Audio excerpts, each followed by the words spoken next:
everyone, and welcome to the SwiftCase Productivity Podcast. My name is Adam Sykes, founder of SwiftCase, the professional productivity platform. And today I've got with me Phil Whitby, developer at SwiftCase, or developer at home, as it is now. Yep. So as you can tell, this is the first SwiftCase Productivity Podcast that we're recording during the coronavirus lockdown. We're obviously working from home, or in my case at the moment, working from my car. As it's the only way to ensure that we don't get interrupted by some kids running into the background while we're trying to record our episodes. So hopefully the sound quality is quite good. I'm not sure about the video being as good as usual, but bear with us, and we'll hopefully get some good content out over these coming weeks. Hopefully not too many weeks, but we don't know yet. So today we were actually going to talk about the remote working, the changes that we've had to implement in our business and how we've been, I suppose, coping with the lockdown and being able to carry on as best we can during this period. So I don't know whether you want to give your sort of thoughts, Phil, about how you've been finding working from home and working under these conditions, I suppose, because it's not just working from home in a normal sense, is it? No, I mean, as part of our routine, or quarterly routine, I'm having children. I would work at home every now and then anyway, and it was always great to have that flexibility. So, in terms of having an office set up at home, as you can see behind me here, I've got quite a nice, comfortable environment that I'm accustomed to for working, and because we've got a loft in this 200-year-old house or whatever it is, I'm also kind of isolated from the hullabaloo downstairs. So the immediate environment was fine, but the other effects of the lockdown have been a little bit stressful. But I think such as trying to get food and the local shop being limited to people going in and being able to go say once a week. But on the plus side, one of the things that's really been effective it's forced us to do things that we planned to do anyway, right? Yeah. So it forced us to sort of use the milkman and get milk deliveries, right? Pint glass, because we wanted to move to glass recycling. We want to support local industry, and that it was okay. It's forced us to do that. It's also forced us to kind of have a routine with the children that we maybe didn't have because I was commuting. So I would commute for an hour in the morning and then an hour in the evening. And what I've since realised from working at home is that that actual commute was very tiring. I didn't realise it. I thought it was the work day that was tiring. And it wasn't. I mean, in terms of a work day, it's not particularly like grueling. Oh my god, white knuckle ride, like other jobs that I've had. But I definitely came home and I was like, oh, I need to relax for a bit.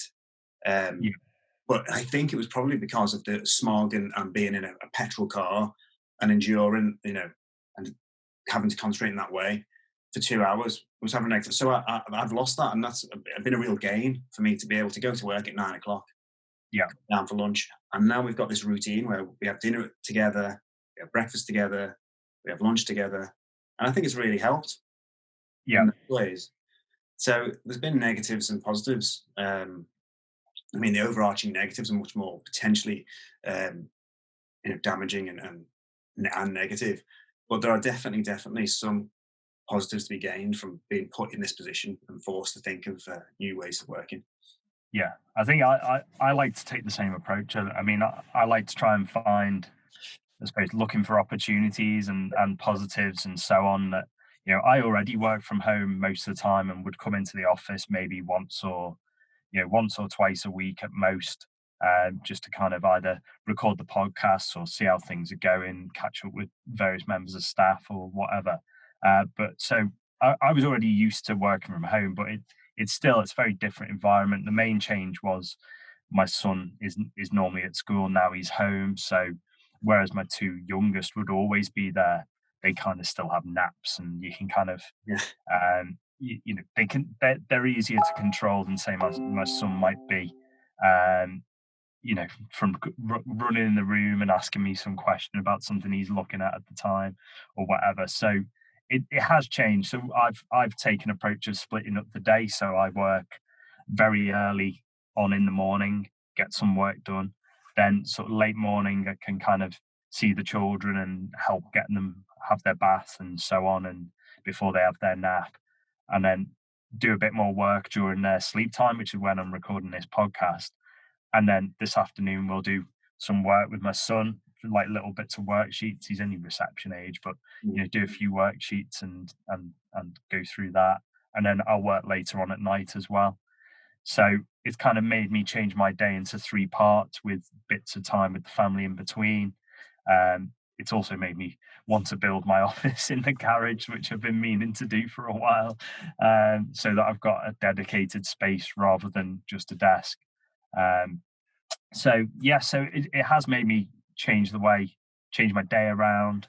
So I haven't always had the commute, but I haven't always had, the children kind of integrated with the day. It was kind of, you need to stay out of daddy's way, he's doing his work, and then later on at night I might get a couple of hours. So it was still only the same amount of time with the children probably. Whereas now I tend to do a bit more work when they're not around anyway, and do get to spend a bit more time, with them throughout the day. So that's been a benefit really. I think, the biggest thing, I suppose, the biggest impact is not seeing other family. Mm. So, grandparents seeing the children seeing the grandparents, and so on. And also, I suppose we don't go out that much, but the relief of knowing that if you could, if you did want to go out, you could go out and maybe the grandparents could watch them for a minute while you went to the shops or whatever. So all that's gone, but there's no shops to go to anyway. So, you know, I'm running out of jobs to do around the house at the weekend. I think everything's been painted, built, repaired. Um, I've even got new tools to repoint a roof. It's a new thing I've learned Amazing. this weekend. So repointing roof verges. So Amazing. learning new skills. So Yeah. both outside of work and also inside of work. So using the time to do a few online courses. Looking at different technologies. So I think that's something we can come up come up with while we're off is using the time to sort of for self improvement. If we've got that, time to do it, maybe we can learn a few things and come out of this the other end with a few more skills and a bit more time with the family. I think that's probably a good thing. Absolutely. I totally agree. I think we've hit on something there where I think a lot of people who have previously sort of either, if they've been working from home, they've in some jobs they can feel like, oh, people are going to be suspecting me of I'm not working, or I'm Yeah, going to be too distracted. Now, I know my sister-in-law had issues at work where they were not keen to give her the ability to work from home because they knew she had kids, and they felt that as the mother she would be distracted more, and which I found as being unforgivable, really. But I it was noticeable that the men didn't seem to have that issue in the same workplace from the yeah, same person. And I think what this is doing is it's forcing everyone to experience it, even if they haven't experienced it before, and then come round to the fact that actually it's a really potentially beneficial for the workforce for it to be built into their workflow or their normal job anyway. And it's a very desirable part of potentially new types of careers that yeah, people, it's a bit I hadn't considered before.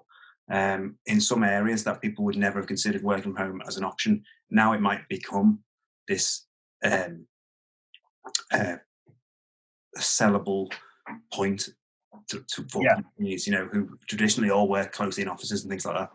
yeah, And I think this is real. That's a real potential benefit um, in the yeah. months or years. I think people are questioning, why did we have an office? Yeah. I know there are things where, there's obviously things we miss. So, like I said, I used to come in and just to catch up with staff, um, and to see how people getting on, and like the way you obviously more office based than I was, you can just shout across to another member of the team and have a quick question, and sort of talking about things that aren't work related. You kind of lose that with Mhm. a closeness of building a team. But there are ways we can use technology. Like we're recording this with Zoom now. We also host our sort of meetings with using Zoom as well, and we make sure there's enough time at the end of the chats to kind of discuss Yeah, how people are getting on with general life, and we keep Google Hangouts open for people to have a text-based chat, and it's not just work related. There is, we make sure we talk about how people have been coping yeah, exactly. with the situation, what they've been up to, and so on as well. So there are ways to use technology to keep in touch, and I think this idea that you have to have an office or people won't be productive, you know, I just don't agree with it. Our business isn't built around that. We've always had flexible working policies. People, like you say, you already work from home a few days a Yeah, month or whenever you need to or whatever. And there's no sort of expectation that you are office based. It was available as an option, and you picked that in the most part.